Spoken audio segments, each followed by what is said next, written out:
Hello everyone, and welcome to a world beyond your imagination here on the Mangini the Amazing channel with your host, Mangini the Amazing, and our brilliant, beautiful guest star, CoDameron. Please say hello. Hey everyone, I'm Colby, I am CoDameron, I am the coach of the Boca Raton Bellybolts, and I am here with Mangini the Amazing to to get low. We're gonna get low together. Yep, I brought the Florida man for the Flow Rider, Shadi Got Low.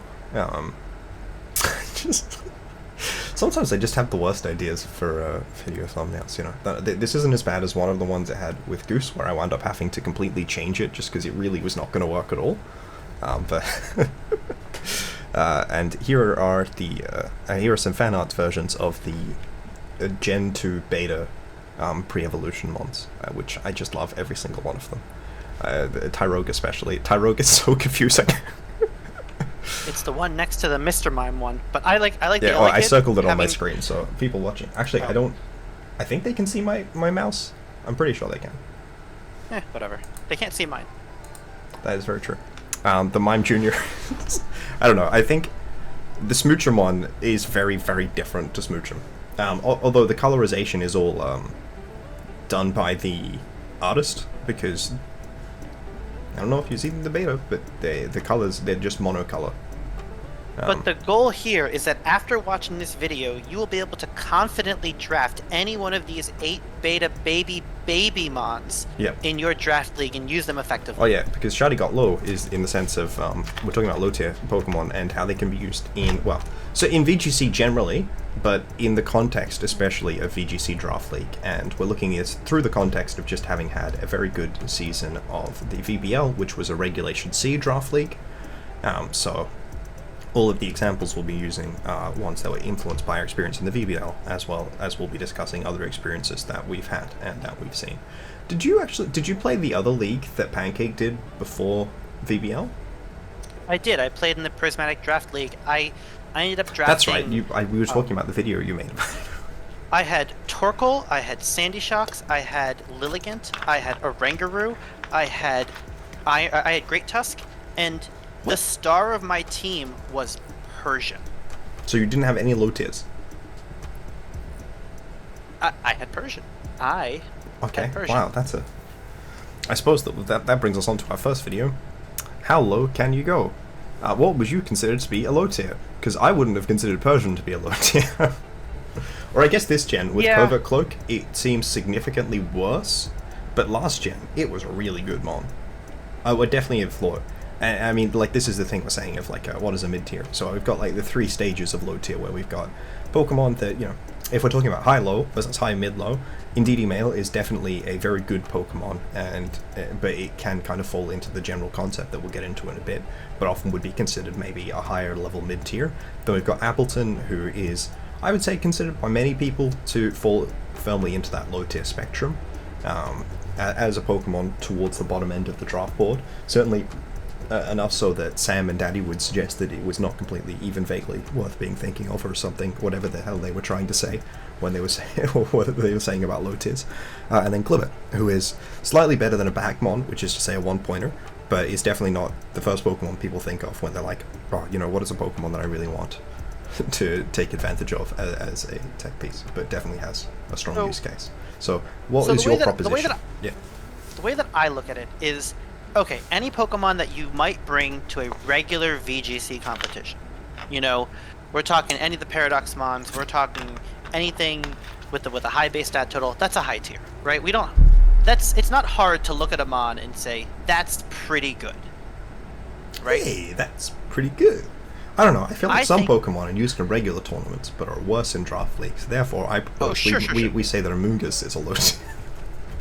Well, so I think below that, I'm going to say anytime that you're taking the budget version of those things, you're in mid-tier, right? Anytime you're at Indeedee Male instead of Indeedee Female, I think anytime that you're taking, like, the second best sweeper, I think, like, if you're like, well, I really wanted the Flutter Mane Moonblast, but here's my Gardevoir Moonblast instead, it's serviceable.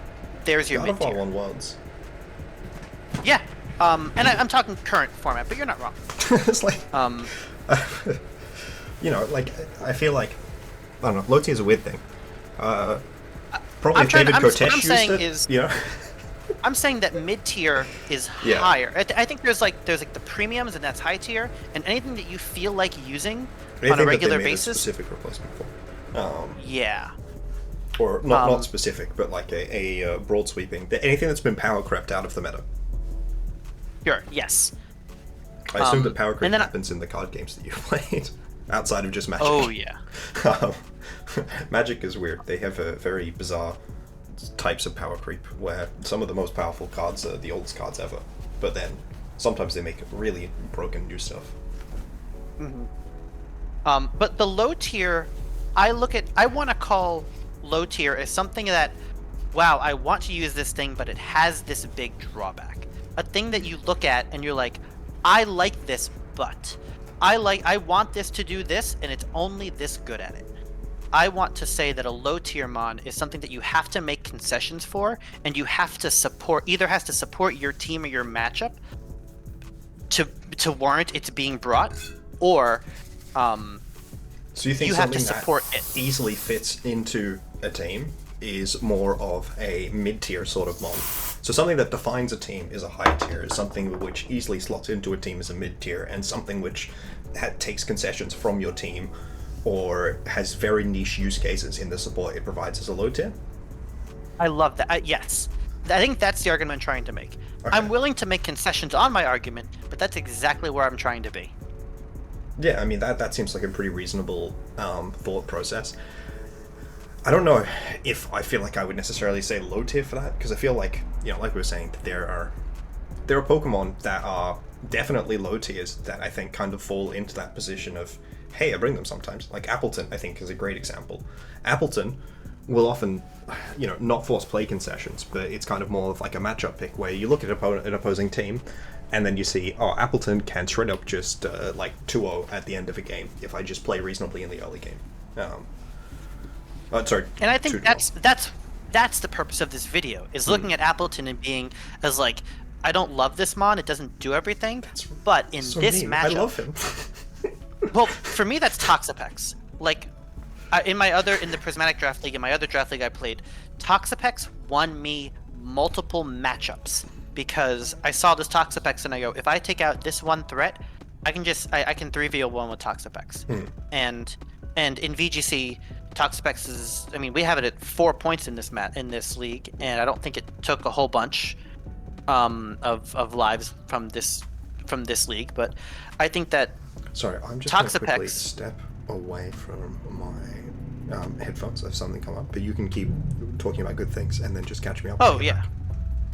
So like Toxapex is a mon that you can build an end game around. If I look at your team and you've got only your big attacker fighting types, if I can find the right Terra, suddenly, if I take out these threats, if I position myself, you can win your game on that. And I think that's what a low tier looks like.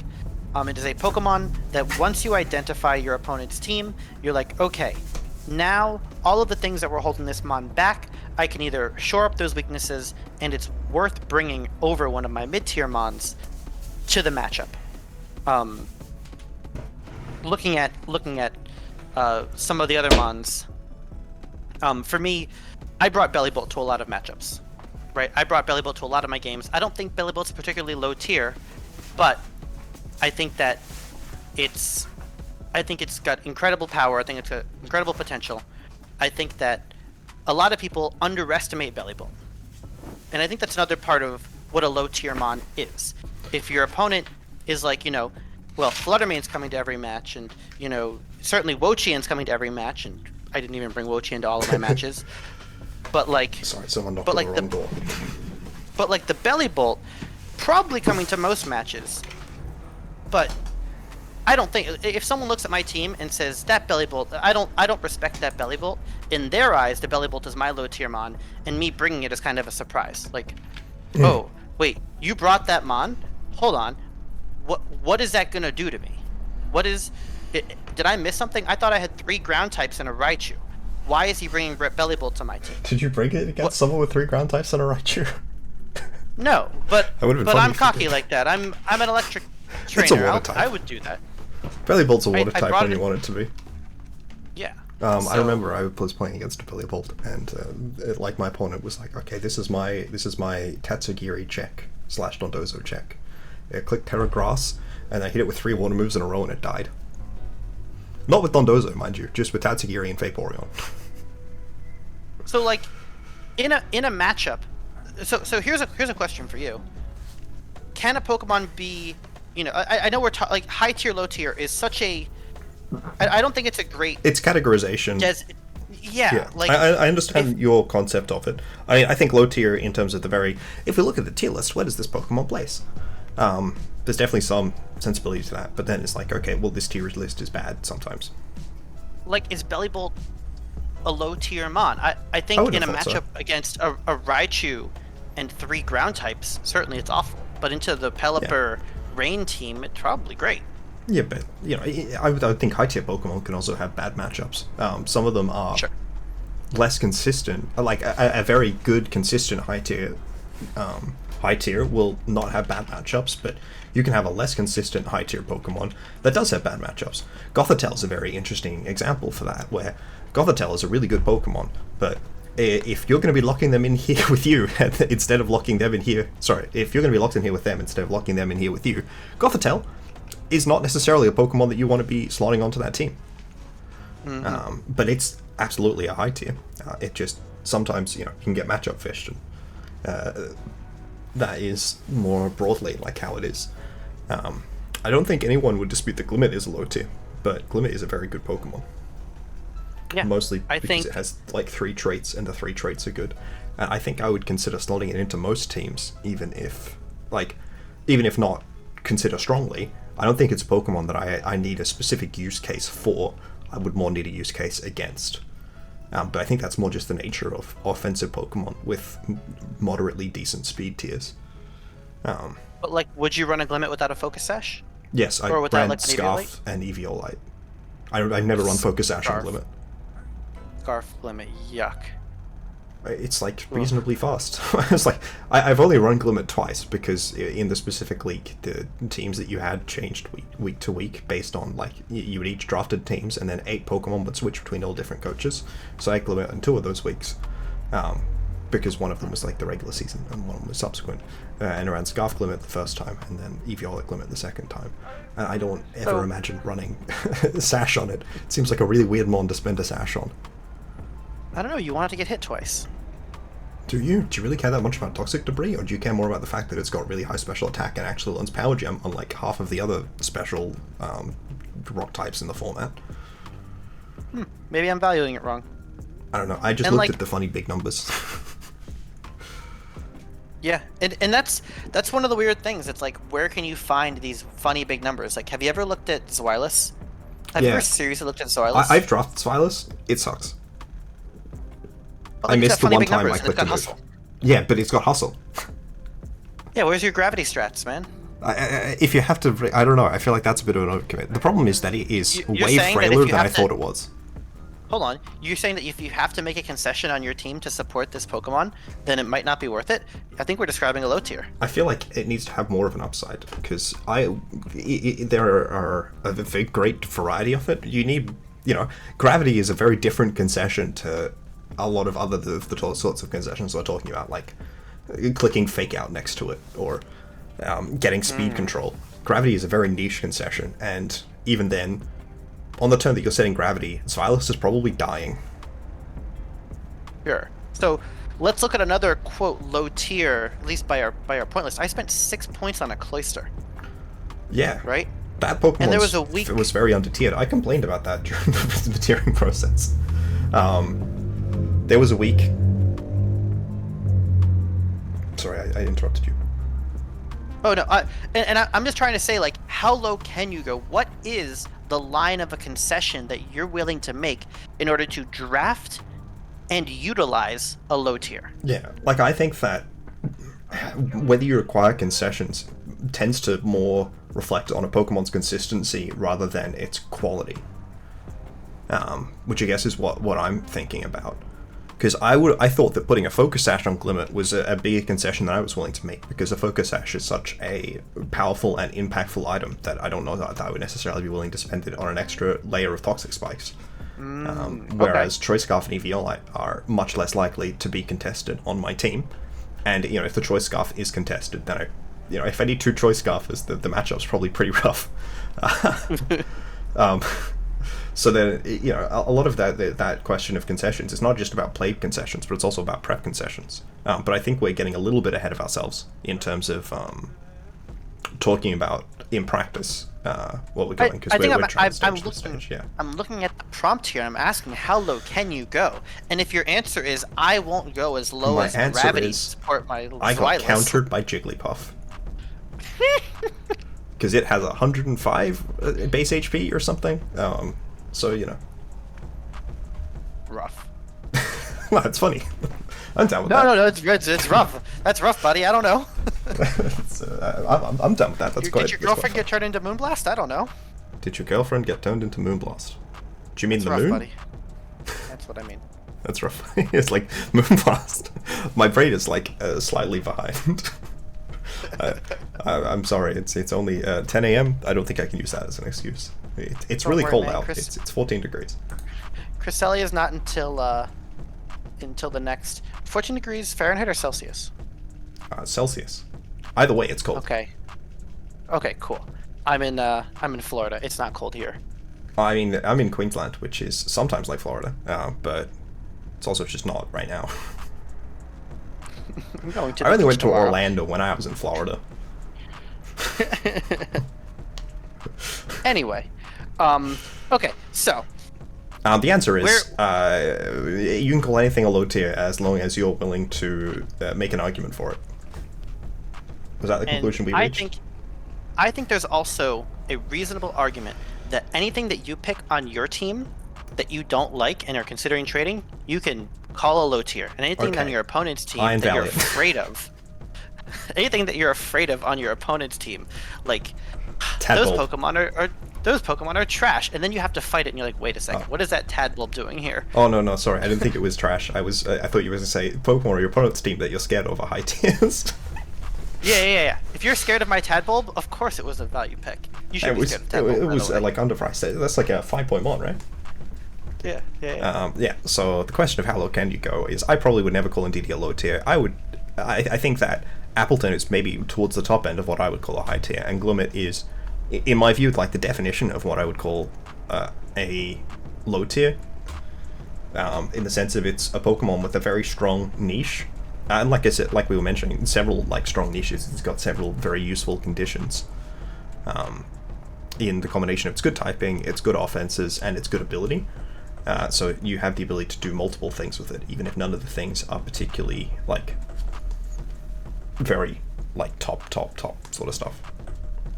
Yeah. I can also Terragrassed with my Scarf Glimmet to get around redirection.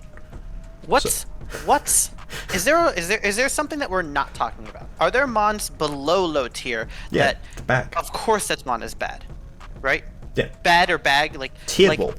Yeah, I mean the bag is the phrase in VBL used to refer to 1-point Pokemon, and some of them are very good. The consistent, like Ghastly is there. I do not think Ghastly is a bag mon. Ghastly is a very good Pokemon.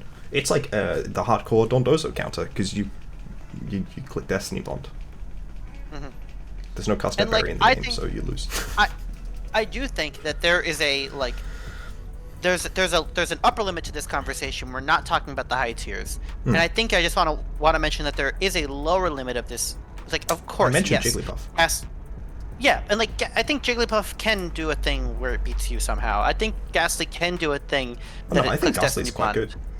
I mean, Ghastly has 105 special attack and like 80, 60, 70. It's got some weird speed tier. Like it's reasonably fast and it's got high special attack. I think it is very similar to Glimmet. What's a Pokemon that does one thing? Like, how about Shroomish? Sentry. How about Shroomish? Shroomish has Spore. What else does it do? Shroomish has Spore. I mean, it's got a decent defensive matchup, and if you were running into something like a Glamora, you could reliably get Poison Healer. I guess that's cool. Effect Spore is also what I'm saying is I don't think it's worth talking about the bag bombs.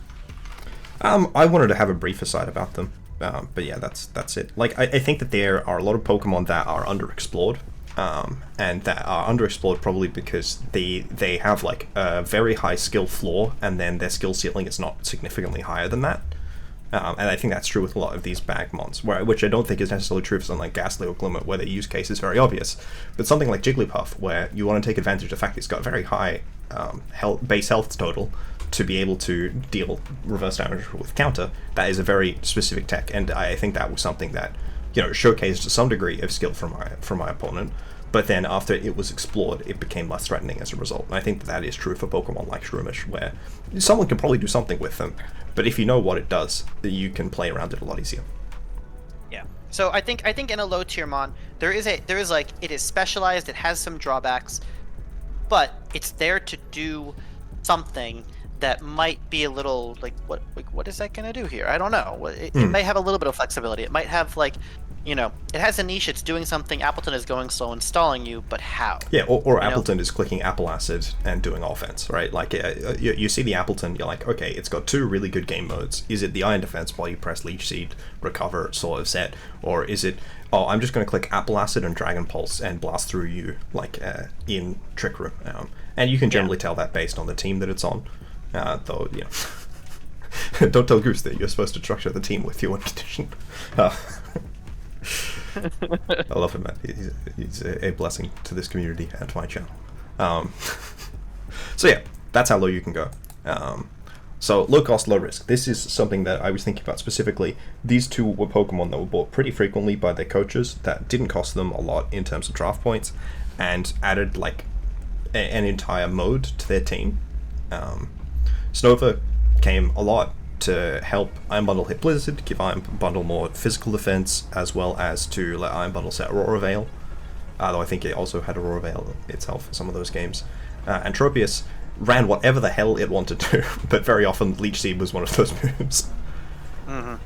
Tropius is I actually had to prep against the Tropius. I don't think I had to fight it, but I'm like, oh, this thing can beat Wo-Chien. This thing is just Wo-Chien for 4 points in the right matchup.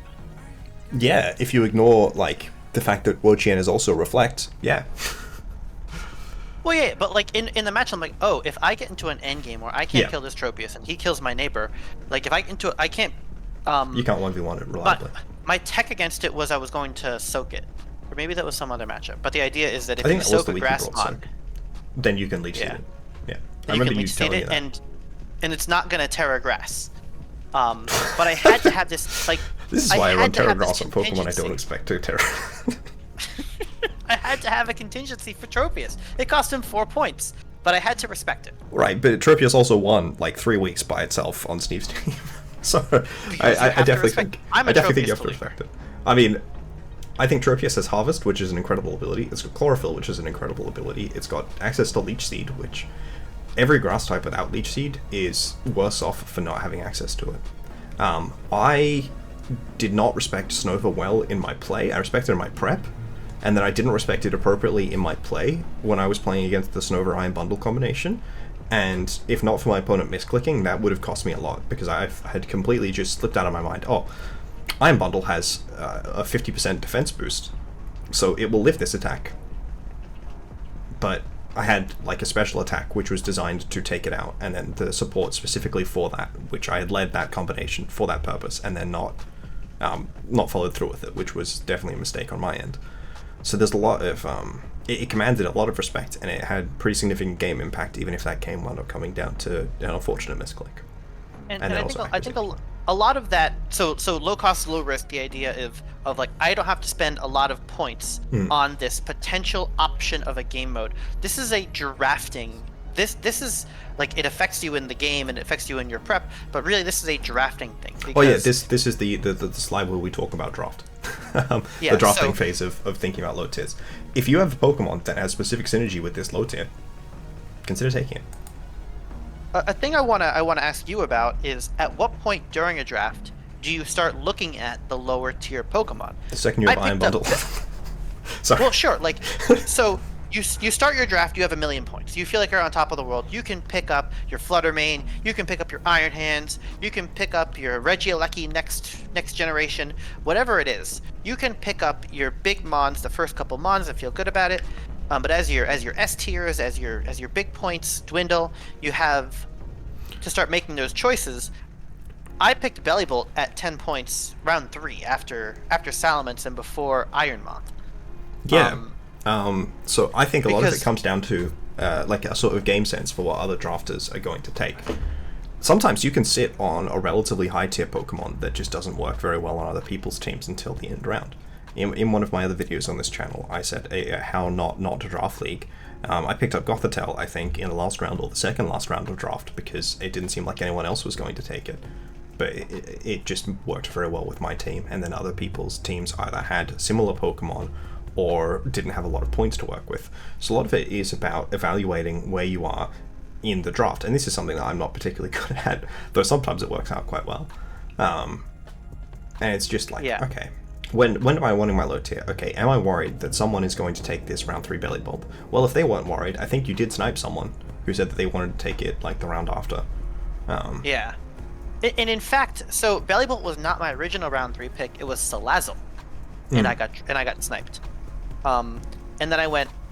I think I was doing is I was looking at the draft. I was looking at previous drafts from this league, and I was looking at who was drafting how, and I noticed that people are picking up the good mons first. Of course, that's what you do. I think I have the option to pick up like Garchomp as my round 3 pick, and I didn't because, one, I really wanted Bellybolt. I think Bellybolt's great. I'm the Boca Raton Bellybolts, and I wanted to make a statement, so I really didn't want to get sniped on it. But also, I saw the potential with Wo-Chien. And that was my round 3, like, Wo-Chien plus Bellybolt is going to come in and make you sad. I did a conversation about snipes with Sukaba, I want to say. I think Sukaba has an absolutely incredible sense of how a draft is going. Every single season, it's like, I got sniped on one Mon, and then I got Rotom Mo instead of Rotom Wash. You know, it's like, okay, that's a downgrade, but not much. That's to some degree a side grade. And I think being able to spot what your backups are or how you can pivot out of that is something which is a skill in itself. So then if you're looking at, okay, I've got 5 Pokemon coming up, and we'll just take your team as the rogue example here. Okay, I would like in my next couple picks to pick up Scizor. So your first pick was Wo-Chien, and then it was Salamence, right? Wo-Chien, Salamence, Bellybolt. Yeah, so it's like in my next things, I want to pick up Scizor, I want to pick up Bellybolt, I want to pick up Ironmoth, I want to pick up Cloyster, and I want to pick up Salazzle. Okay, Salazzle is gone. Is there something that I can pick which is, or sort of like Ironmoth wound up being the replacement to Salazzle? And you're like, okay, am I concerned about Ironmoth going this round? Okay, am I more concerned about Bellybolt, who I don't have a direct replacement to because there's not really a functional equivalent of Bellybolt's Electromorphosis that functions super well with... and Bellybolt's adorable face. I mean, Tadbulbius, I think, a pretty functional replacement for Bellybolt's face, but you didn't think it was a replacement, yeah. You thought it was a supplement. So there's like, you come to this consideration where it's like, okay, can I replace this guy? Can I replace this guy? What am I more concerned about? And not saying that you necessarily made the correct decision, but you made like a pretty reasonable decision. You saw something that you didn't necessarily, like there isn't a functional equivalent to. A lot of times in draft, there are functional equivalents. For example, one of the very easy examples to talk about is Fate Tears against Super Fang. If you want to Super Fang something, and then, say Noivern goes, you could be like, okay, well, I want that fast ability to make my opponent take the equivalent of double damage. Okay, well, I have mostly high-tier special attackers or Pokemon that are mixed attackers and can flex specials such as Salamence. I will take Fake Tears as that substitution. And being able to identify that is, I think, something that's very interesting, very, very, very skill expressive. I think a great example of, like, functional replacements is your Trick Room setter. Specifically in this generation, there are so many normal psychic Trick Room mons, right? Or adjacent. I don't think that's necessarily a functional replacement because you're still getting Trick Room with your replacement of Trick Room, but it is just a replacement rather than a functional replacement. Yeah, and I think that like there's not a functional replacement to Instruct or Armor Head Well, or you could Psychic say Shield. you could say Fake Tears is a replacement to Instruct or Super Fast. But it depends what you're But- clicking Instruct with. Like a thing that I was looking at a lot in my draft is where is my Trick Room Setter, because I didn't actually pick one up until Poltergeist, until Teatame. Oh, that's right. Sorry, you got Tiatsumi first. a- I don't remember what your and then I Gothorita was traded- called. I got the Morgrim. I had the Morgrim, and then I traded that for the Gothorita, and Gothorita ended up being a much more reliable Trick Room Setter on my team. Think but about it. I I think I remember- only remember the name of Tiatame because I keep having to correct you. No, it's Teatame. Every time I'm talking about Tea Time, it's the move. By the way, Okay, yeah. 'Cause I'm gonna switch in very- tea time. Oh. because I keep thinking I'm running that move because it's so good. Yeah. But Teatame sometimes runs Tea Time. It's just Tea not time as has much got of a very draft. good synergy with Greedent. I know. But, so I picked up Fungus, Greedent, Poltergeist in that order. Because I didn't think there was a replacement to Fungus, because I wanted the 15 speed. I didn't think there was a replacement to Greedent, because I wanted the 20 speed. And the things that they gave me. And then, I was really hedging my Trick Room Mon. I still had some points left over, I didn't know how my draft was going to end up. And, I was talking to Pancake Mix, and he was looking at, my team like, hey, it's another big special attacker. It's a ghost attack. It's, Atame was, the Poltergeist is a great option for my team. I don't think I've utilized it super duper well, but, Did the okay. point I'm trying to make Once. here is, You brought I three. was looking at, Was he in all of your game losses? Your series losses? I don't remember, but I know that I haven't felt good about bringing Poltergeist. I haven't, like, brought him onto the field yet. I've, like, done a You bunch did of bring him things. onto the field. Yeah, and I think I remember because he's done you things. switched into tea time. I just wasn't comfortable with this mon. There's a I talk a lot about the do you believe factor. Like, do you believe in Poltergeist? And I don't think I do, despite what its numbers are. I think I'm mad at it being 70 speed. I think I'm mad at it not being a bulky Trick Room Setter, and I like running very consistent Trick Room mons rather than. See, I went for a 70 speed Trick Room Setter to only find out after the draft it doesn't even get Trick Room. Which one's that? Veluza. Oh yeah, no, he doesn't. I feel like it I should guess, though. I don't know. It's such a bad one. But it was a functional the equivalent to all point my is- Pokemon that got sniped. I was looking at 70 lower speed's really tier, good Trick Room though. like what if I don't need a Trick Room mon that is super premium, right? I was like, well, I guess I don't need the Indeedee. Well, maybe I'll pick up the Fergraph. No, I don't need that. And I kept going lower and lower tier with my Trick Room mons. I really wanted one of the Slow Brothers. I wanted Slowbro Slowking, and they both got picked up before I was comfortable. I'm like, you know what, this is fine. And at the end of the day, I picked an 8-point low tier, what I would consider a low tier Trick Room Setter. I would and it definitely didn't think serve 8 my- points is kind of like the breaking point. Like I wouldn't. In think this tier list more specifically, because a lot of it comes down to how the tiering philosophy is. Some people really bottom load Pokemon. I think this one we had them fairly modestly loaded, but the difference between 8-point Pokemon and 7-point Pokemon was a massive step down. The only bigger step down I think was between 6 and 5. But the 8-point Pokemon are so good. There are a lot of really good Pokemon. I was unhappy with this 8-point mon as my Trick Room. I went too low. You think you went too low? tr- Did you not like Goth? I know I went too low. No, because Goth I had to trade to get. After 3 weeks of playing with just Poltergeist, I was Wait, how upset that I expensive had is to Goth? 11, 11? and it was worth every point. I saw Gothita in 7, and my brain had, until right now, conceived that Gothorita was the one in 7, though it'd be very, very good in 7. I think I went too low on my Trick Room Setter. I don't think Poltergeist is bad at 8 points. I think it was bad for what I felt like I had to bring it every game. I felt like I only had one Trick Room option. I felt like I couldn't get it up consistently. I felt like my team was slow. I felt like Poltergeist didn't suit my team, and I had to trade to fix it. I think I made too many concessions on a team that I didn't recognize was actually kind of slow. Shocker. Yeah, I mean, I made that whole video with Steve talking about how 70 is the new Trick Room. In this format, I think in Regulation D it's very different. But, I mean, obviously I picked up Hatcham for 3 points, and I think that I could have gotten a cheaper Trick Room setter, and it would have been fine, just not as good. How slow is your team? About the same speed structure as yours. A lot more 60s instead of 70s, I guess. Mm-hmm. But like I picked up Veluza as like a Trick Room abuser, which is the same speed as Cloyster. Because I got sniped on Cloyster, who I wanted as a Trick Room abuser, and then Honchkrow, who was 71 speed and technically faster than Cloyster, that I wanted as a Trick Room abuser.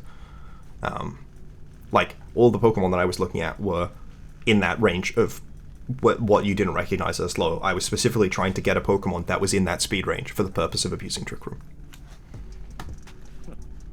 So I think that's just, I think it's pretty meta-specific. There was a time last year, in Generation 8, sorry, where I thought that Rhyperior was too fast for Trick Room at 40 speed. But that just came down to what was in the decks. I felt like if you didn't have a Mon that was 30 speed or lower, your team was not capable of functioning in Trick Room in that format. I think Dynamax was a big part of that as well. Because if their Dynamax is going off before yours, that's a lot more rewards than, their Greedent going off before yours. Because Greedent's fine, but it's not like it's not the massive swing. Even if it is like a Belly Drum Greedent, even if it is getting an Oko, that's not the same as getting an Oko and then also getting a stat boost to both your Pokemon or changing the field conditions. So I felt like this season. That's super true. Very, very flexible. Like I used Zangoose as like a flex Trick Room abuser at 90 speed. 90 speed? Yeah. If your opponent's setting Tailwind, why do you care? If your opponent has like a Paradox Mon that's like 200 speed at level 50. Wild. It's really matchup to matchup, and I think that's only true of this format because there are so many terrible, like very few good Pokemon in that 30 and below range. Like even something like Tropius hitting 60, even something like Snover I think is hitting 45. And I remember I was talking with Pancake about like, hey, we could do a snow room team, like you pick up a Abomasnow, you pick up, and I go, man, yeah, and I go, man, I don't wanna run Abomasnow and Trick Room. It lost the Mega. It got all that speed back. It's like 60 speed now instead of 30. It lost the Mega a while ago. I know, but I'm just still salty about like, oh, I'm not the slowest thing, and I like to be sure in my speed matchups. I like to at least if I get my plan off, I'm certain, which is why I like the Fungus at 15. Unless you don't like Slowpoke or something. I don't want to be like the 70 speed undersped by like the Iron Hands at 50 or something. Sure, but you have certainty when you know that their Iron Hands is 50, except for the fact that they might run speed on it. Yeah, and then I was punished there's a lot because of tools. Like if you run room service. The Iron Hands speed crept my Gothorita. I think we actually speed tied her. He was 1 point faster than me, and it super mattered. Yeah, I think it was a speed tie. Did you Gothorita didn't have Psychic that game, right? No, it had Psychic that game. Okay, that was one of the games that did have Psychic. I remember there was one game that like it was a massive difference where you were like 100% win if you had it. Sorry, I just it was against Pancake. So then part of the thing is, maybe it's not a great idea having a Pokemon that is such a fundamental part of giving your team a mode, such as a Trick Room setter, where there is not necessarily a functional equivalent. The only functional equivalent, in my view, to Trick Room is there's two, and both of them involve Prankster, which is Prankster Quash and Prankster Speed Control, like Scary Face or Thunder Wave, are really the only ways that you can achieve the same impact as Trick Room, with where your slower Pokemon move before their faster Pokemon. Or I guess after you, but there's not really good after you in this format, and it also is really weak to opposing disruption, such as redirection. So back around to the top, at what point, so are we saying that you can go with those low-cost alternate modes in your draft, as long as it's not a key mode to your strategy or to the format? Like if Snow is auxiliary, go for the Snover. If you need Snow, if you really need that or part of the thing with the Snover is that it was fleshing out an existing thing of, I want my fast Iron Bundle to do things. So Snover was enabling Iron Bundle to do more things by living more hits and by being able to run stronger moves. But like Snover Frostmoth isn't good enough. Most likely, yeah. Or like, think of it as a flex mode, right? And this is something I think which is easier to conceive of coming from a singles draft background, where you would pick up like Pocket Rain or Pocket Sand, where you would have like a team of 8 or 9 good Pokemon. Yes, Pocket Sand was the original like reason that they came up with the phrase Pocket Sand, but then more commonly you'd do Pocket Rain just because Rain is more consistent than Sand. But then you'd be like, okay, towards the end of my draft, you know, maybe I have Hippo as my main ground type already, so I want to pick up, say, Sand Slash or, say, Lycanroc midday as a Sand Abuser, and then have a Sand mode that has brought up, like, entirely out of nowhere. Or Rain was significantly more common because you could pick up Pelipper, and then you could pick up any, like, random low tier with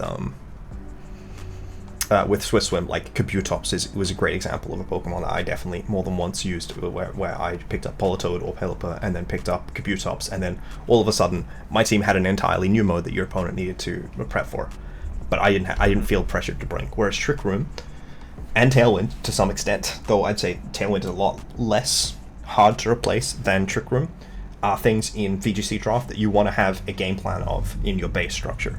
And because there's no functional equivalent for Trick Room, maybe it doesn't make sense to get a low tier, or maybe it makes sense to get a low tier that basically only does Trick Room, right? Hatchrim is a phenomenal Trick Room setter, and then it functions in Trick Room, but it's not very good outside of Trick Room. Whereas Poltergeist... I think Hypno is my example of that. I think Hypno is great. Hypno's so good fast in Pokemon Go, I think. But like... Yeah, but that's because of the way that Pokemon Go works. I mean, I don't know if it's currently good in Pokemon Go. I know that it was decent at one point. I don't know. But like Hypno does one thing in my head. It kind of sets Trick Room and maybe sets screens and just kind of is a... and Seismic DOS this gen. Very heartbreaking. It's so fast though. I think it's 77, isn't it? Or something. It might be 70. I don't know if I necessarily love Hypno. I don't like Hypno because it's a low tier. You don't like Hypno because it's a low tier? Dang, heartbreaking. No, I don't like Hypno in the context of like I considered it many times. I considered it, and it kept 67, which is the thing. But it's just worse than Hatchrim, and Hatchrim's a lot cheaper. And to be fair, I didn't respect Grumpig. I thought Grumpig was dumb, and then here comes Jordan with Grumpig, designed to beat my Poltergeist, and I got wrecked. Yeah, so, I think the main difference I see between Grumpig and Hypno is that Grumpig has 90 special attack, and Hypno has 73 special attack. And and also like Inner Focus is a good ability. Hypno is a really good like in actual low tier draft. I mean a technically low tier draft, but I have like Buzzwole and Galarian Weezing. It's not really that low tier VGC draft. But Hypno in actual genuinely low tier VGC draft is phenomenal because it can't be faked out. It has Cover Cloak as an ability. But outside of that, Hypno is really frail, and Hypno is not very strong, so it can both suffer from all my friends are dead syndrome, and also still just get KO'd before setting up Trick Room. And I think that's and this really is exactly why it's a low tier, because once you have to start making concessions, about these things, because it's not a mid or high tier. Yeah, but I don't know. I would think that Grumpig was probably more of like a mid-tier mock because it's so strong and it has really good coverage and it has phenomenal abilities in Thick, Fat, and Gluttony. And Own Tempo is definitely not without its use case, even if it's less good than a lot of the similar sorts of abilities. But I think being able to see the difference in those Pokemon can be very difficult until you actually like get wrecked by one. That's what it is. Until you get wrecked. Yeah, or until you see someone else get wrecked and learn from their mistakes. That's why I love seeing other people upload to YouTube. I want to learn from their mistakes. I'm already like struggling to learn from my own, you know.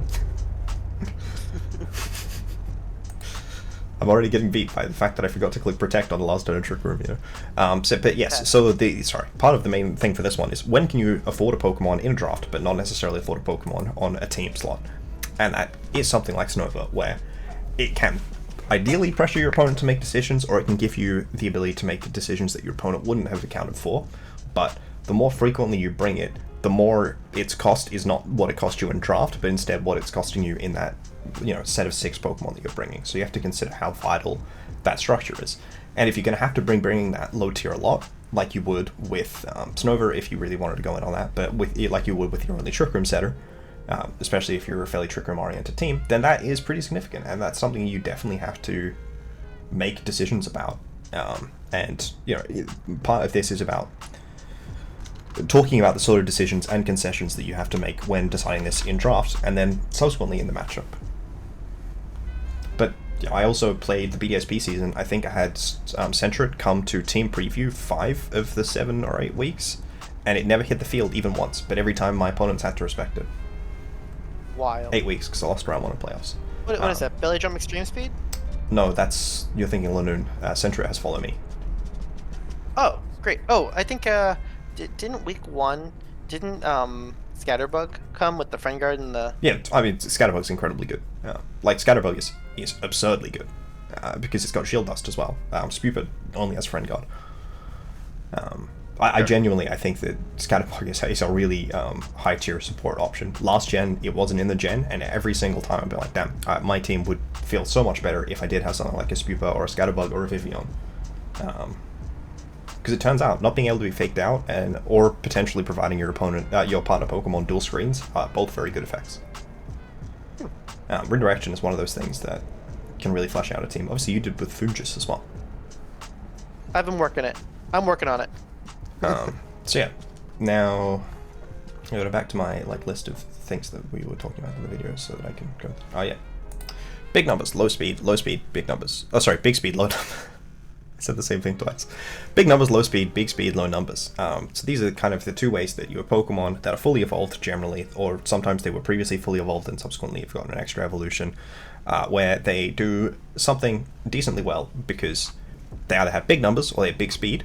And then they're low priced because they either have low speed or they have low numbers. Yeah, I think this is exactly where I start to look. Like right when I've picked my 4 main mons, where I start to look, I go, okay, do I need my big number mon that I'm going to support, or do I need my big speed mon that's going to support me? Yeah, I mean, I don't know if that's, when you're considering the sort of Pokemon that wind up in low tier, consider why they are low tier when they are these, especially fully evolved Pokemon. Often the reason that not fully evolved Pokemon are in there, which we will talk about, I think, somewhat in the next one, but more so in the one after that. Yeah. Cyclizar. Right now we're talking about that's not very Cyclizar, strong and not particularly bulky, but because it's fast, you can not only use its support options, but you can also use its offensive options more potently because it has the opportunity to get more attacks off. And a similar thing with Dugtrio. If you have a Sash or defensively invested fast Pokemon, they're more likely to get 2 or 3 attacks off than if you have a slow Pokemon that has the same low stats. But conversely, with Gromonable, which has decent defensive stats and really good offensive stats, but low speed, it's able to get multiple attacks off because it will be taking multiple hits. And when do you pick up in your draft, and when do you bring to your matchup these mons? Bring Cyclizar every week. I think maybe. I think some teams maybe. I have no idea. I mean, I bought Doug once, but that was mostly because I ran into basically mono ice and grass types that were faster than Dugtrio, which I don't think is representative of how good Dugtrio normally is. Cyclizar is such a good one. I ended up bringing Persian to my last draft pretty much every week, if not every week, and it did a different thing every time. It's a very strong high-tier Pokemon. I think that mon was great. I think it was really super low costed. Very fast. It's got good defensive stats. It's got Technician to make it offensively strong, and it's got just a million moves. I've run Icy Wind, Snarl, Fake Out. I've run Hypnosis with the Gravity Sandy Shocks. I've run U-Turn in Trick Room, so I can set my Trick Room and then leave slowly or just die. I've run Aerial Ace to kill a Breloom. 1 week I ran, oh no, it was in an exhibition match I did with Pancakes. It was Fake Out, Last Resort, Persian. And I did not know it was Last Resort. Yeah, I ran Rain Dance Chilling Water with Technician. Yeah, and all of these things are options, and this mon is undercosted because it dies. And there are other things that there are other mons that do VBL, to be fair. It does. There are things that it got a lot worse this gen because both Clear Amulet and Covert Cloak hurt a lot of its very strongest options. But the point is, it's 7 points in VBL. It was C tier in the other thing. It is not. Was C the bottom tier? Mon. Or was it D? Was C or D the bottom tier? D was the bottom tier. But yeah, I got it so has much a lot value of out of this mon. It's really good disruption. I mean, so coming from this, for having actually subsequently to having gone into draft, a card game, more of a developed card game background than I had before, I think of a lot as a lot of really strong tech cards in a game like Magic the Gathering or a game like Hearthstone, this is your counterspell all of the time. It has very strong ability to disrupt your opponent's plans, and sometimes you can structure your plan about it, but sometimes just making your opponent's plan not work out is good enough. Yeah, and I think that's one of the perks of having a fast, low tier or low costed mod, is that it can go first and mess up your opponent's plans. Maybe with Fake Out, I think Fletchender getting you the Tailwind is great, or even like a fast Will-O-Wisp on the Fletchender. I think Sneasel is a great option. Wasn't there the Power Herb Dig Sneasel that showed up and got a kill against an Iron Moth or something? Yeah. In the VBL this season? Yeah, though I thought Sneasel was obnoxiously undercosted. Sneasel is generally better than Weavile. And Sneasel was... Where was Sneasel? I can't even see it. Sneasel's at 10. Weavile's at 12. Sneasel is just... Basically everything that Weavile does, Sneasel does better. It's slightly less strong, but it has access to Inner Focus, which means that it's more consistent because it can't be faked out. It's also stronger because it can't be intimidated, and that just means that it's a more consistent version of Weavile because a lot of the stat differences. Sometimes you'll run into matchups where that speed difference is big, but in the current format with Paradox Mons, most of the Pokemon that are faster than Weavile are faster than Sneasel are faster than Weavile because they got booster energy. Sure. I just think that, like, if I see Sneasel on my opponent's team, my headlights go up a little bit and I say, hold on, what is that going to beat something up? Is that going to have some weird move on it? Like, I think I brought it like every week in the BDSP League. I think it was my most brought one, more than Latios. It's just good. It's definitely something you have to respect. How about like priority users, like low kicks or something, or like Lucario. Like, I know Lucario is kind of good. I tried to bring low Lucario, kicks, it did not work. I thought it was really good, and then it turned out that actually first impression's not very good, and Sucker Punch has also like got significant flaws. And like, at what point does like this mon that its main feature is that it does a thing fast? Is it worth it to bring that mon over your more consistent mons, over your mid-tier mons? Like when is it worth it to actually, oh, you know what, I can save 2 points on not picking up Weavile and taking Sneasel instead? When do you look at your team? Like, at what point does your team, or maybe your predicted matchups, say that, you know what, I can take this mon that just does priority, and that's all it does, and it's going to shore up exactly this hole in my team? Like, I know that in my other team, I needed a fast mon that did something. I wanted an Icy Wind mon. I didn't know whatever else. I needed a Fake Out, I needed an Icy Wind, Persian, right?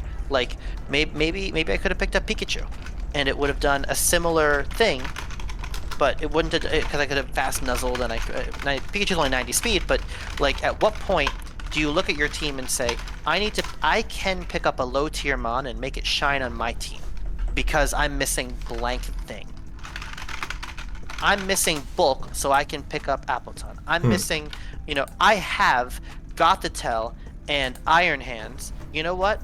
Maybe not Iron Hands, but I have Gothitelle and Amoonguss, and now I need to pick up my Sweeper, and all the good ones are taken. You know what, Crabominable, you're on the team. Yeah, it right? hedges. Like, I think a lot of these Pokemon that are big numbers, low speed, or big speed, low numbers, are more about hedging existing matchups rather than being able to, like, they flesh out a Trick Room mode really well.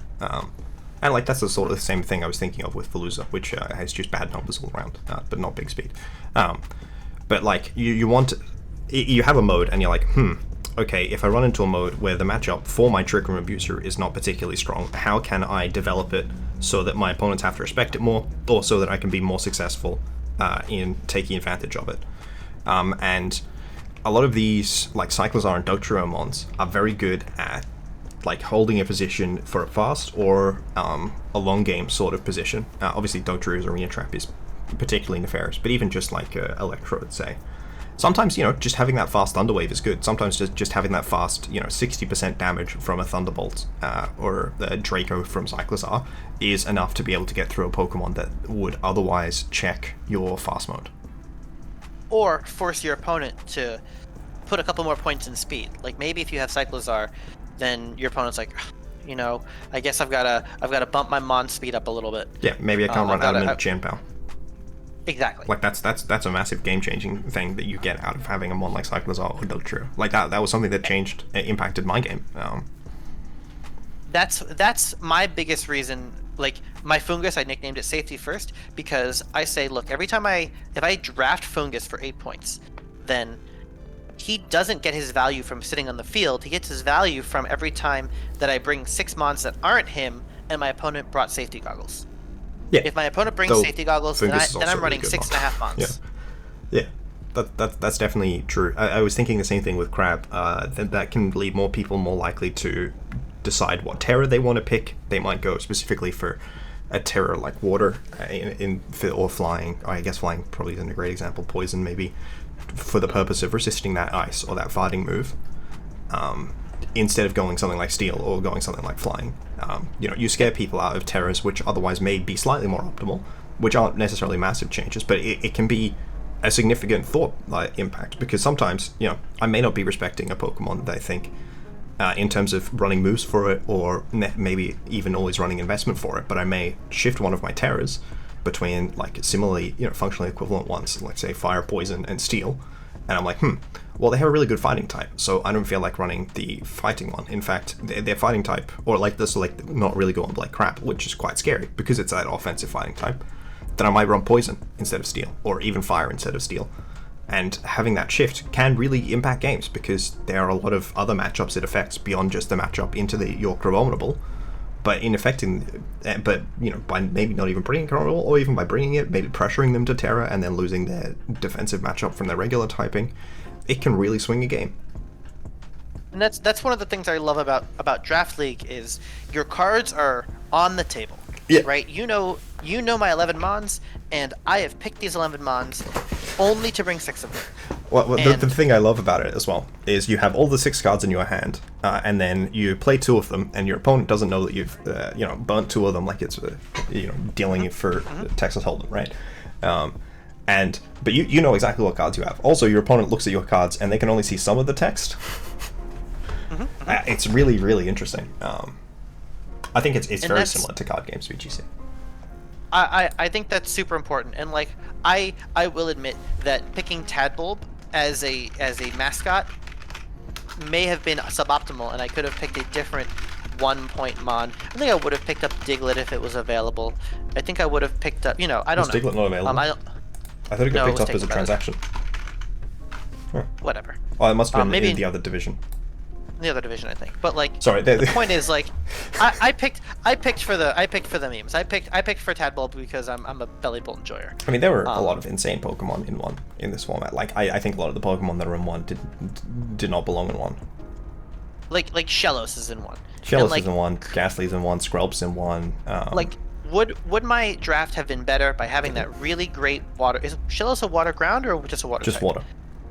But like, would that have made my draft better? Probably. Would I have had the guts to bring a Shellos? Maybe it would have shown up in a matchup. You brought Tadbulb. I brought Tadbulb because I found a cool meme with it. It had Sucker Punch and it was supposed to do the Salamence thing, and it didn't even work because they got Follow Mead. But like, I think my draft could have been better with this different 1-point mon. I feel like a lot of the impact is not massive, so I feel like maybe that was also a discussion for the previous tab rather than this one. and I think that's fine. Yeah, let's talk about the next slide, because I think the next slide's super important. So 5, 10, 18. These are the point differences. I could not find like cohesive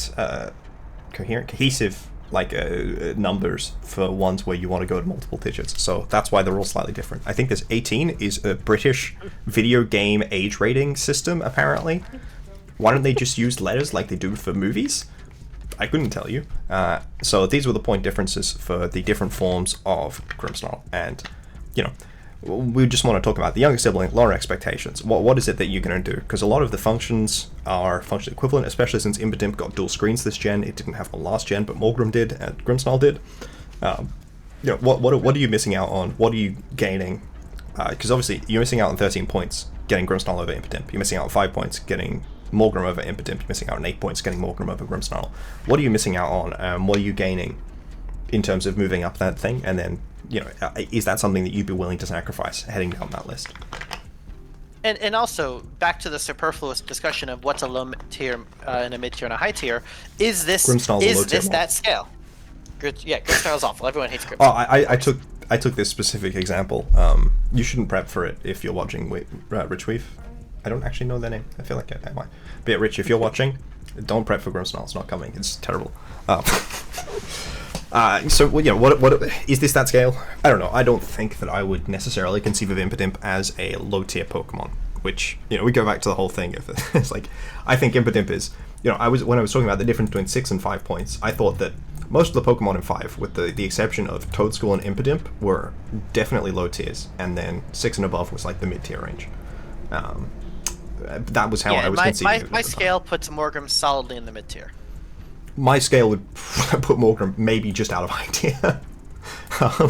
Like Morgrem is definitely good enough that I could feasibly consider it to be a high tier Pokemon. But I probably wouldn't default to thinking of it as a high tier Pokemon. It's definitely a very, very strong mid tier Pokemon. Yeah. And the question is, so what are you losing out on? Obviously, going from Morgrem to Grimmsnarl, you're losing out on the attack stat. Yeah, and I think that's pretty clear. You only have full surrender. But you do have very similar special attack stats, and sometimes you do run special on Grim. So that, what are you losing? What are you not losing? You're losing out the physical attack stat, but you still have pretty good special offense there. So if you do need to run this as an offensive fairy type, you're significantly more capable of doing that with Morgrem than you are with Impidimp. Mm-hmm. And also, like, I don't know Impidimp stats offhand, but if I see that in a team preview versus the Morgrem, I feel like I can hit Impidimp with anything and it'll die.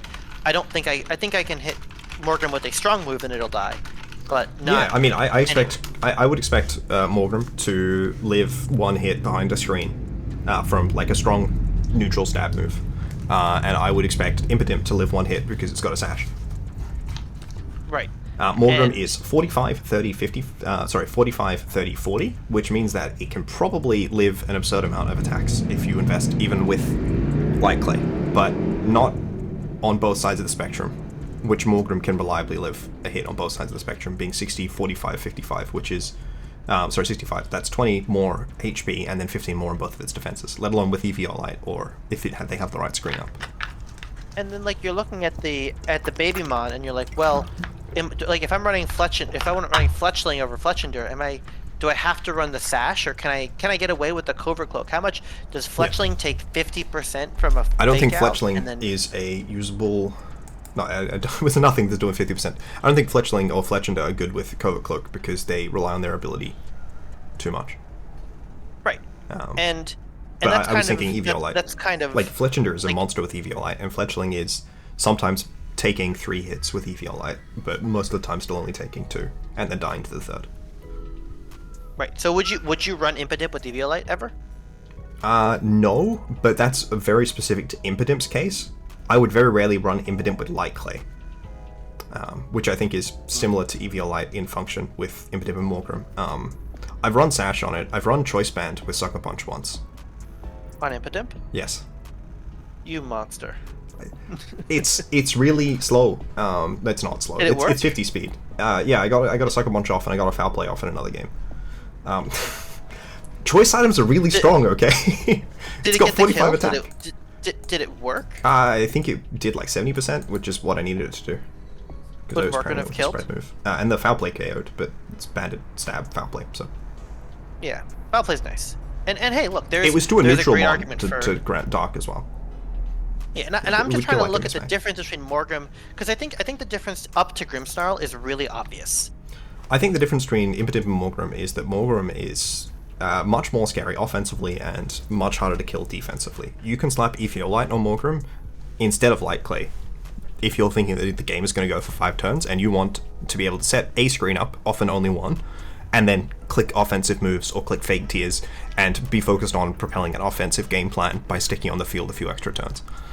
Whereas with Impidimp, you're very unlikely to be able to do that. If you want to get 2 moves off with Impidimp, you're going to need a Sash or you're going to need Fake Out. Whereas you can drop Fake Out on Morgrem and want to be able to get multiple turns a lot easier.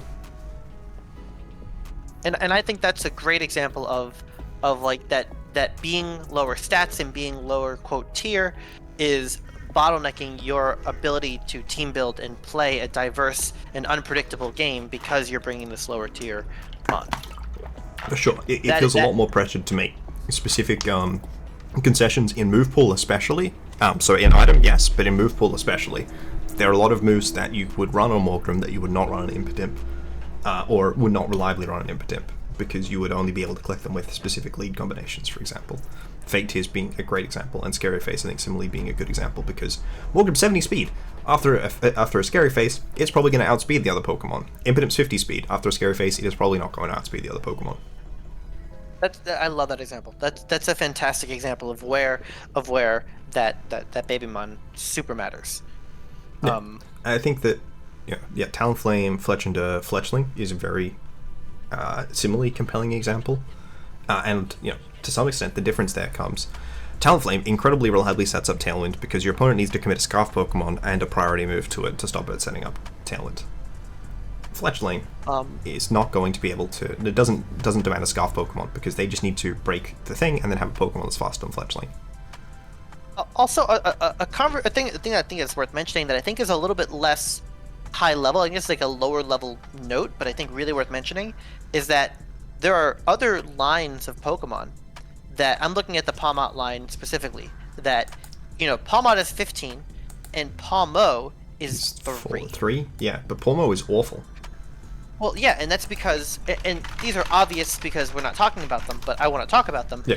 Palmot, when you evolve that Pokemon, I think it gets the other typing, it gets the fighting type. Palmo is a fighting type.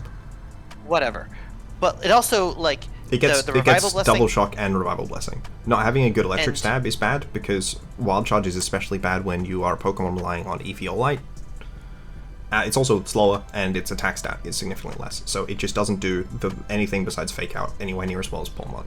Or similarly, the Tink lines can use the defensive advantages that Tinkertuff has, but don't have the ability for Gigaton Hammer to take as much advantage of that defensive capability.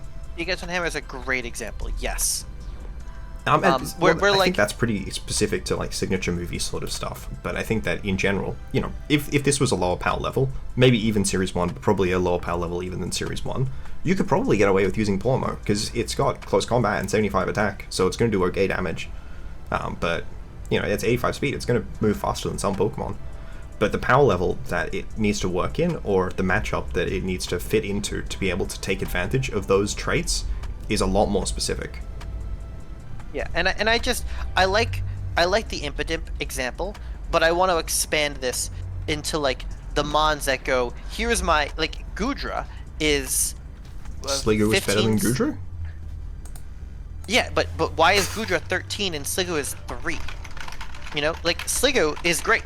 Sliggoo does a bunch of stuff, but when you're looking at these lower evolution Mons, especially when there's that big jump, what did you lose? Did you lose an ability? Corvisquire is a 1 because it's not Steel type, right? I'm not wrong about that, right? Corvisquire is not Steel type. Corvisquire is mono flying. So you'll look at your draft and you're like, oh, I'm out of points. I need a Steel type. You're like, oh my god, Corvisquire. Someone missed it. I'm going to put an Eviolite on it. Yeah. You have to look at these Mons and realize, oh, they lost something important.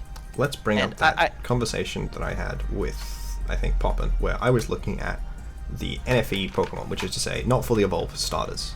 Was it Poppin I had it with? I had it with someone. It doesn't look like it was Poppin. Oh, Florgato? Yeah, we looked at Florgato, but we looked at all of the starters. Not just... Yeah? Not just, Does Florgato get Flower Trick or no? No. But putting aside that, Florgato is also a lot slower. It's also, absurdly frail. It doesn't have a Dark type. I don't think it might have a Dark type. But it can't do Anger Point things. Yeah, though I don't know if Anger Point is a thing. It also loses, I think, all of the special coverage that Meowscarada gets, Power Gem, for example, is something that... So what was the point of your conversation? Not to derail you onto Florgato is bad.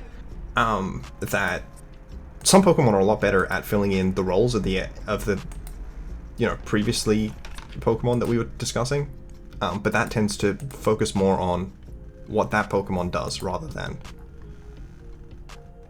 the other thing. What's your example? Crocolore seems fine.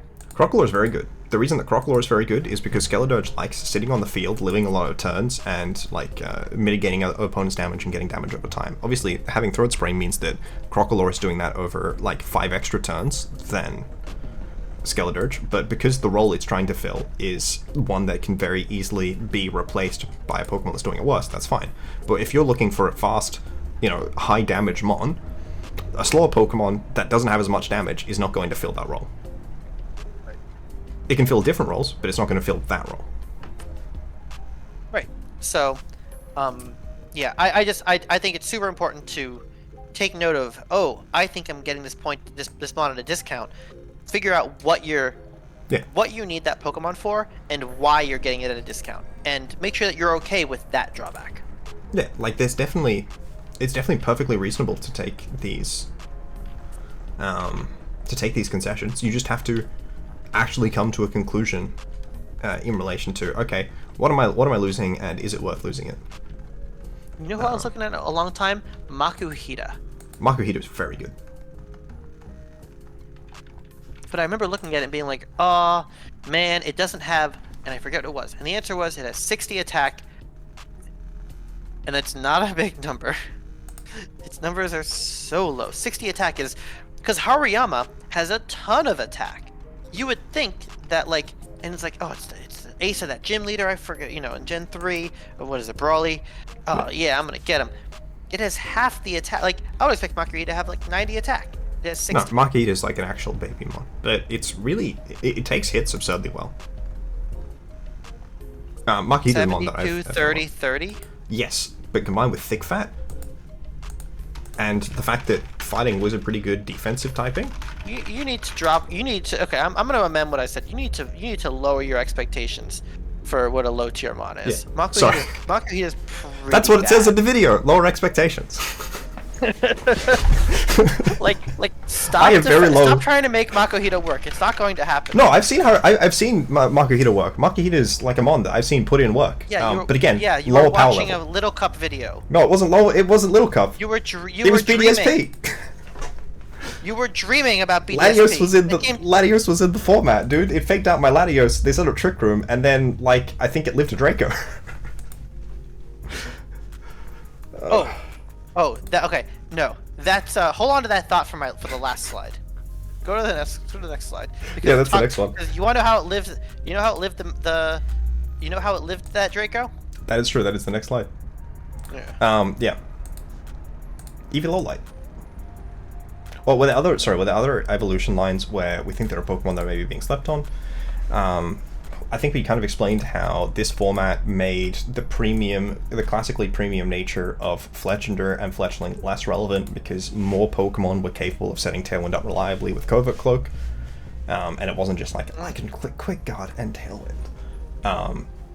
So that's why Fletchling and Fletchinder were a lot less good, whereas last gen I think they were phenomenal, and Fletchinder still has use cases, but I think Terra made other Pokemon significantly better.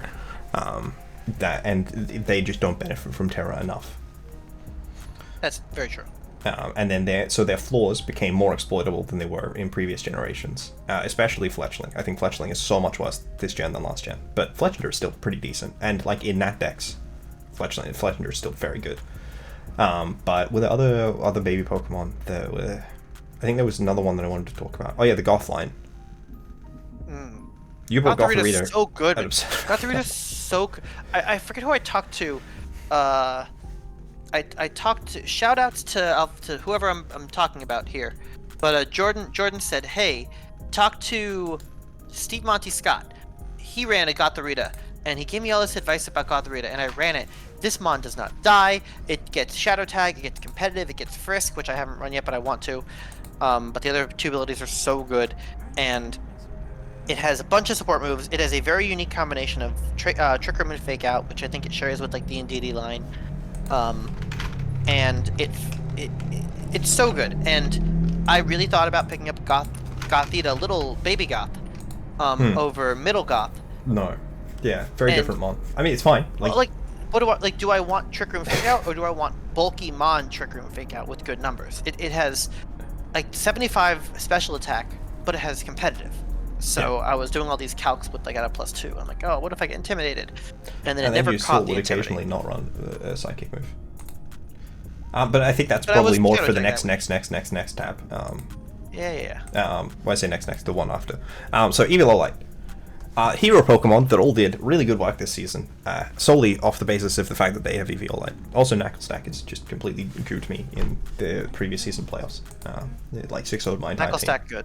Knucklestack absurdly, like, Knucklestack isn't a Pokemon that has, like, it has like one good trait, and then the other things it has are basically like fairly game breaking, in terms of their traits. Like, I have a question about Eviolite.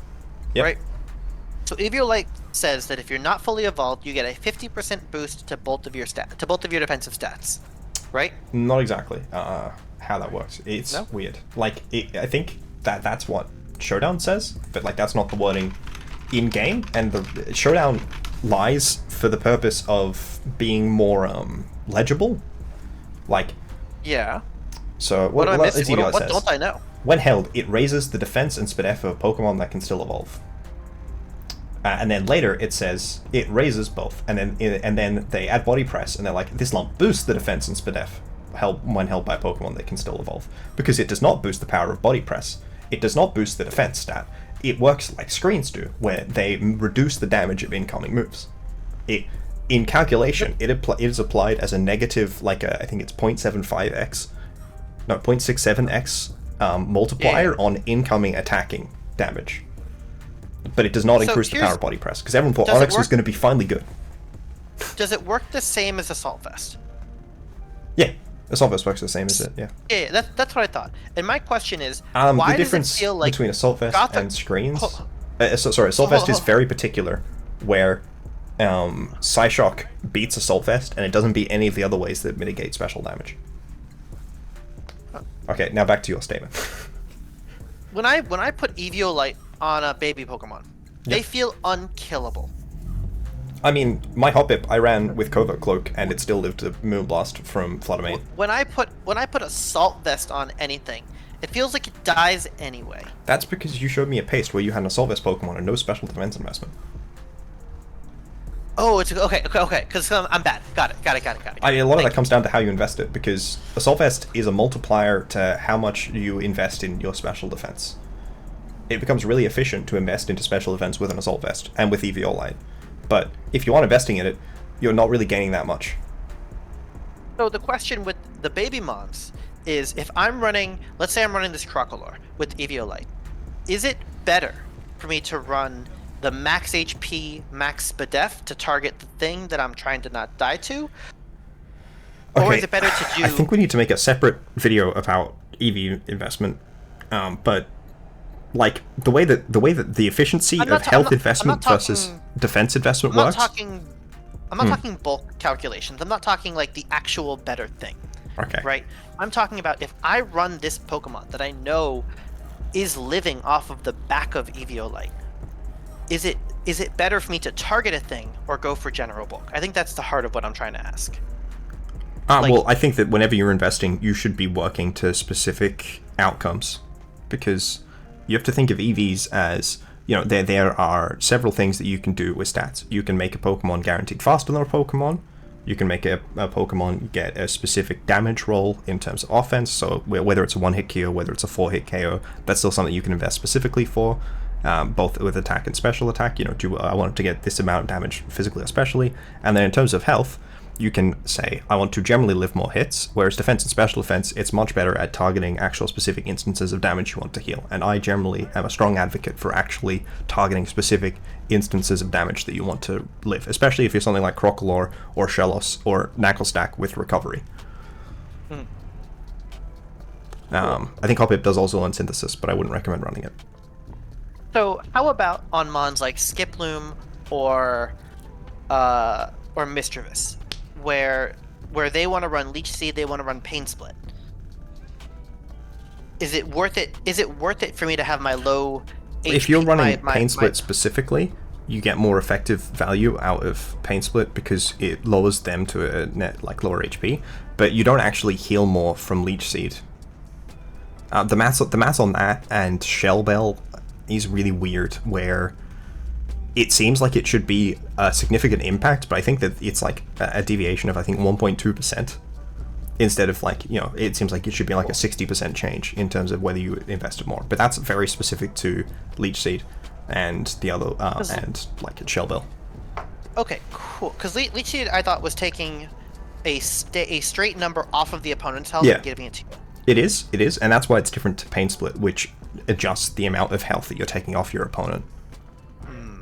So like the difference between having more overall HP and having more bulk is much bigger in terms of the calculation of something like Eviolite than it is in the calculation of something like Leech Seed.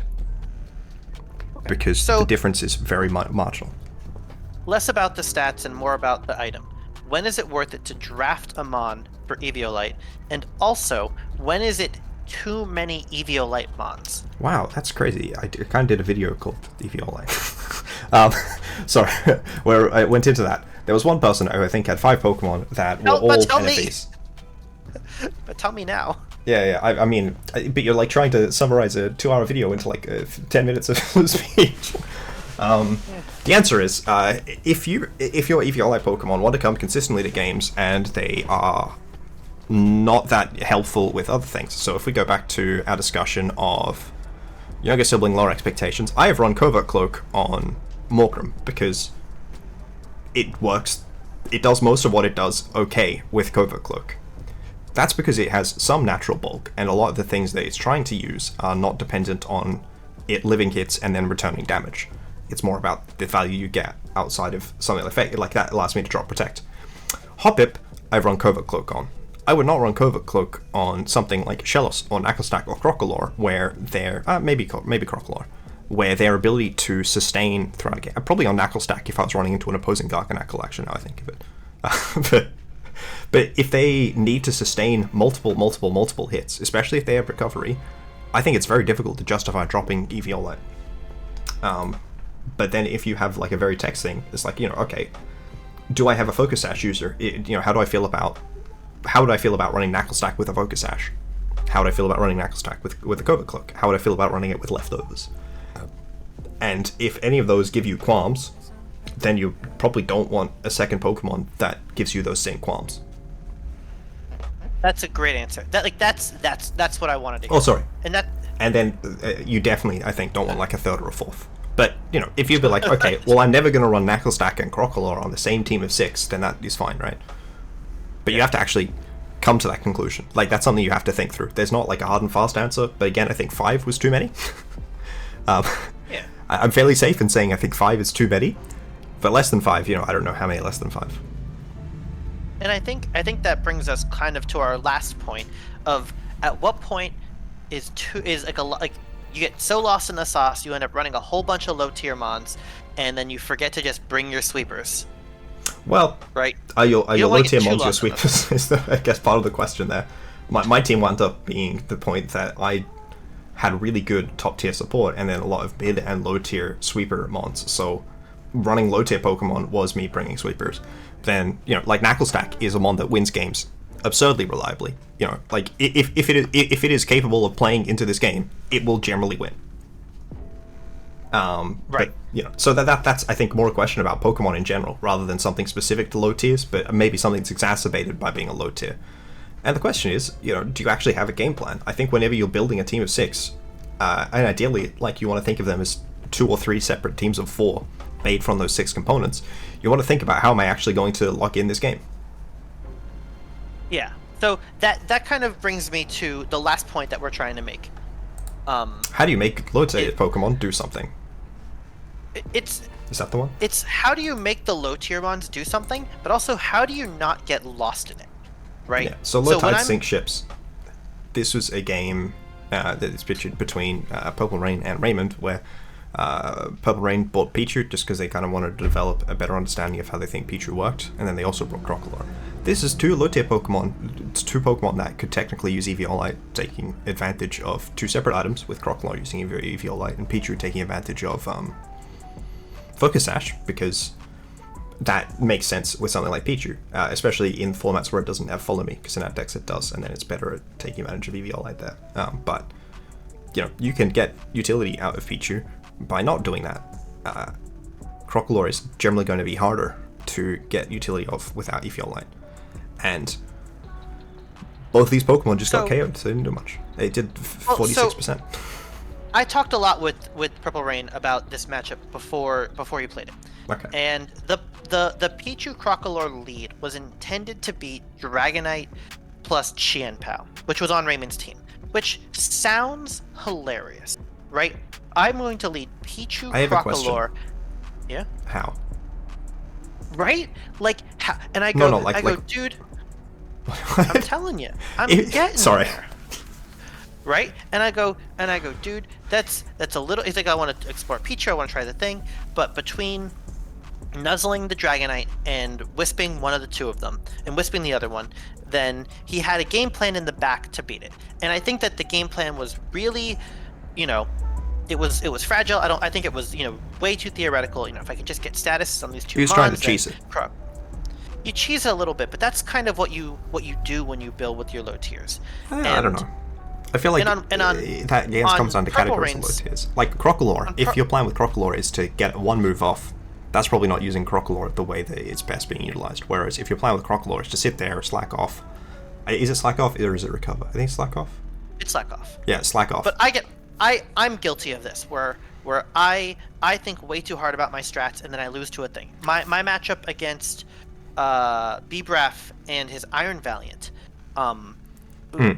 Jordan made a really great comment where once I did all these calcs, I had all these preps for Iron Valiant, but once it hit Calm Mind, everything that I had went out the window. Yeah, you have to respect your opponent is not always going to make the plays that you want them to make. Unfortunately, they're also clicking moves. That when you're playing your low tiers, you can't get way too lost in your calcs in expecting your opponent to do the thing that you want in your plan. You really hope your plan goes right, and it's really fun when it does. And you're like, oh my god, it worked! Like imagine if Pichu Crocodile beat the Dragonite Qianpao lead. Like what if that would be amazing, right? That would be really, really cool. My concern is that it doesn't sound like they even beat it. But on Raymond's side, I really want to talk about what it looks like when your opponent brings a low tier. If your opponent brings Pichu Crocodile or leads it, you have to at least pause and say, hold on. What these guys brought exactly these two mons to beat me somehow. For me, that was the Sliggoo on Pancake Mix's team. I saw Sliggoo and I'm like, this is here for something. And I took a second, I looked at Sliggoo and I go, oh, it's gonna have Sap Sipper and eat my Wo-Chien Leech Seed. When you're playing against a low tier mon, or a mon that you're underestimating, I don't care if it's Iron Moth, right? If you're playing against me and it's Iron Moth and you think Iron Moth is a potato with wings, then you're like, okay, hold on. My opponent has a plan with this mon. I should at least respect it and figure out what it is. What is this Tropius going to do to me? Is Appleton going to hit me really hard? I should just make sure to plan for that and exploit its weakness. Like, maybe you just lead a little differently. You figure out what it's trying to target and you just get him out with your plan. Yeah, so maybe you take a little bit extra time to set up or something. You just have to stick to your plan. I think there are two different dimensions of thinking about that, where you have both the prep level and the play level. So I remember saying at the start of my video against Jay that okay, if they bring Toad School, I have to completely shift up my plan entirely, but they may not bring Toad School, and then my plan is perfectly fine. And it's okay. And then they didn't bring Toad School, and then my plan was perfectly fine. But then I had, in preparation, considered, okay, what if they bring this low tier mon with this thought process there? So a lot of it comes down to, I think a lot of it comes down to not having Pokemon be trivial, right? You want to think about it in I think this is maybe more a battleground sort of auto battler sort of consideration, where you're like, okay, can I take this greedy thing? Can I make these plays where I'm disregarding my opponent's ability to make decisions? I mean, this Pichu came for Nuzzle, and then it ran into two Pokemon that were immune to being paralyzed. Mm-hmm. That's not a great start for the Pichu. I think maybe that should have been a hesitant sort of consideration, even when you just see both of them at team preview, because I mean, personally, I don't believe that much in Rotom Grass. I'm not a very big fan of Rotom Grass. I think it is a big Rotom Grass believer. Don't you talk bad about my lawnmower. I think it is the worst Rotom. Maybe Spin is worse. I firmly think that base Rotom is better. and I think it's pretty equivalent to Blizzard Rotom. It's not better, but like I think it offers more of a use case for it. I think this Rotom is very much a. I had this draft back in singles where I was in a league that didn't have species clause, so I was drafting a Mono Gen 4 team, and I drafted all 3 of the starter type Rotoms, and I barely brought this one. Yeah. It's just so much worse than the other Rotoms in terms of Grass is just a worse type. It's not a flying resist. It loses a lot of the things that are valuable about regular Rotom, because Grass is not a type that synergizes well with Electric. Grass Electrode Hitsui has a words with you, but another day. I mean, that's the similar sort of thing that I was thinking about Electrode. I was like, man, its typing is not doing too great, though it does have something to help take advantage of it. Leaf Storm is just such a like probably one of the worst grass type attacks in the game, depending on what Pokemon you're bringing it on. I think Leaf Storm is an incredible move on Mochian, and a terrible move on Rotom. I also don't think Overheat is very good, mind you. In fact, I just think that being a fire type is really, really good. That you're more happy just clicking electric type moves with Rotom Heat or clicking like Wisp Hex than you are with Rotom Cut. Also, I get the separate personal annoyance of people saying Rotom Mo instead of Rotom Cut when it's like literally an English word in Japanese and it's the same words for everything except for that Rotom. So that compiles upon my frustration with it. That's frustrating. I will give you that being frustrating. Anyway, wait. Are you saying that Rotom Mo is low tier? No, I think that all of the Rotoms are very good. Come on, you don't have any low tiers on your list. No, I said earlier, Pokemon I think of as the iconic low tier is Glimmet. Yeah.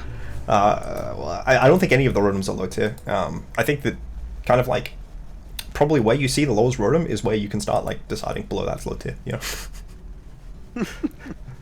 Because Rotoms are just super good, super consistent. Anyway, but back to the top. What do you do when you see your opponent bringing him on that you thought was dumb? Punish them for it, because I have specifically thought in prep about why they were dumb. How? No, well, I tend to have a, like, I would like to have a game plan that deals with it. Obviously, if I don't, that's kind of on me in prep, right? And then if I don't have it, you have to factor, okay, and this is something I always like to do when I'm structuring. Okay, I look at their team of 11 Pokemon, or in some leagues, 9 or 10, or if you're playing in a speed tour, 8 or 7. And you're like, okay, just say that I'm theoretically building in a matchup against Purple Rain, who I've never played before, and this is definitely not something I theoretically did. I'm like, okay, I want to lead, say, Tauros Grimmsnarl. Okay, if they lead Fluttermane, what do I do? If they lead this, Orthworm Drifbloom, what do I do? If they lead Azumarill next to Donphan, what do they do?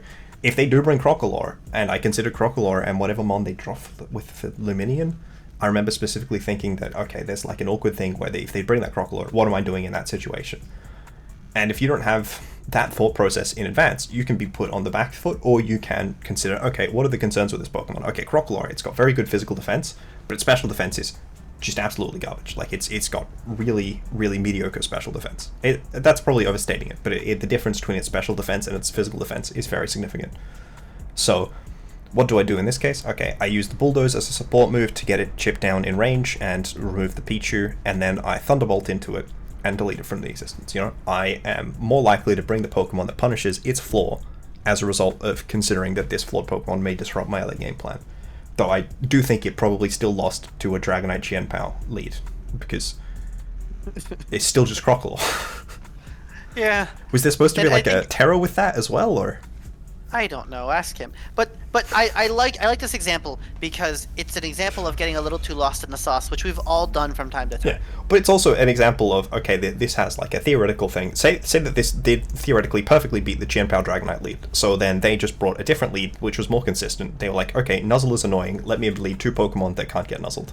Oh, Crocolore is annoying, let me bring 2 Pokemon that have strong stabs into hitting Crocolore. Rotom because it's special, and Iron Treads because it's super effective.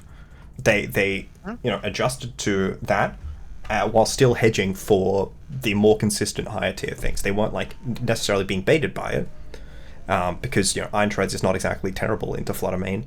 It's still faster, I believe, than Tauros and Hydreigon. And I'm sure that this matchup still had great had great points into the rest of his team, right? For sure. I don't think he expected to lead into Pichu Crocodile. Yeah, but this was a lead that hedged around it, right? It's about making a lead that, without sacrificing for it, means that you're less likely to get put onto the back foot. Or theoretically, you can adjust to this sort of thing in a game too. A lot of it can come down to, okay, your opponent's doing the annoying thing that you didn't plan for. How do you actually play out of it? I wonder how differently it would have gone if Crocodile had Wisp the Iron Shreds. Because it didn't do much. And also, just respect it. Like, respect it and kill it. Respect it and get it out. Yeah, or consider whether... So this is the thing about low tide sync ships. When do you have to respect that Pokemon? So Crocodile is a Pokemon where, this team consists mostly of physical attackers. Wisp is annoying. It's got very good physical defense. So, do you have to respect Pichu? I mean, say that Pichu randomly terrored flying here. Was there any downside there? Say that Crocodile randomly terrored into grass. They were getting significantly more value into that Crocodile slot, right? That's why they targeted it. They also punished a switch in.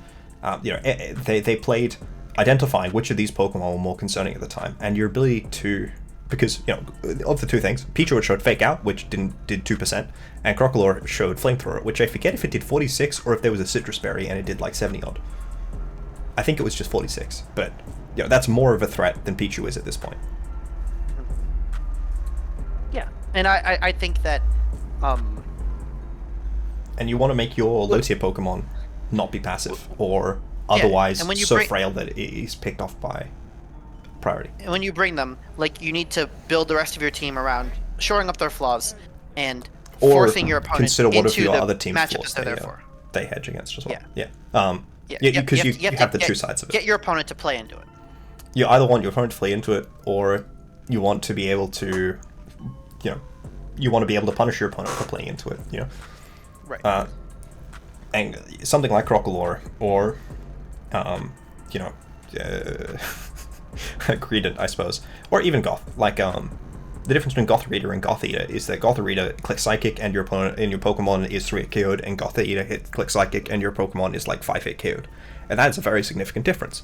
So you have to respect that Gothorita, because if you let it click Psychic 5 times, and then if it turns out it doesn't have Psychic, say it's Mono Energy Ball because it's teching for a 4x weakness, or it's Terra Blast, but it can't commit to that Terra, or say it's Dazzling Gleam, then you really don't care as much. I actually don't know if it learns Dazzling Gleam.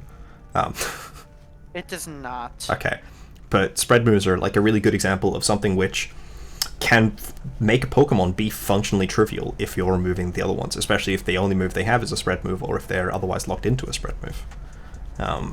If you trick someone a Choice Scarf, then they are going to be stuck into a move that you already know what that move is, and you can, act with the full understanding that you know exactly what that Pokemon is going to do.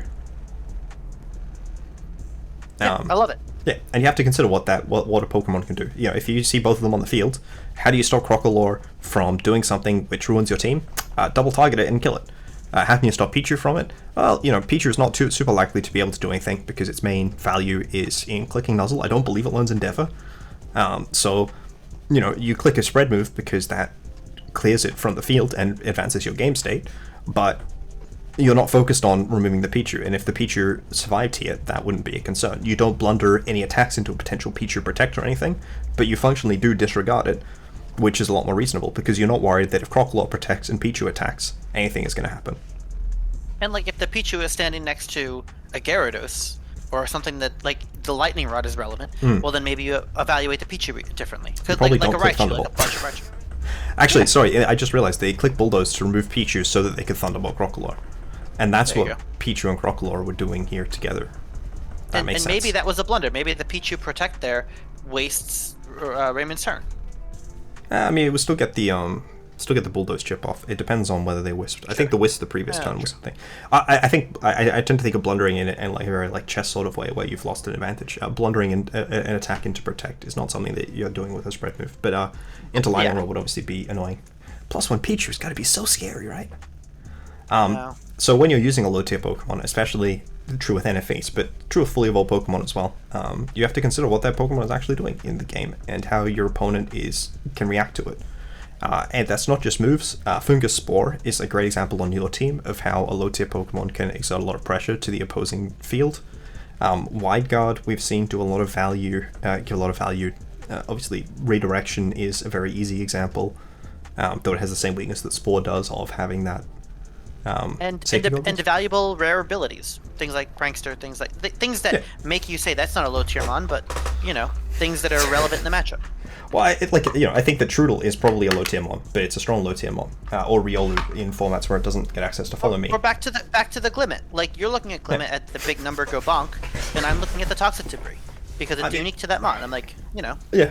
Like the power gem is like you're not going to get that effective of a special rock type at that price. Yeah, you know, it's like they say in Beverly Hillbillies, you know, you can't find a Kunran here at any price. was that? Wasn't that?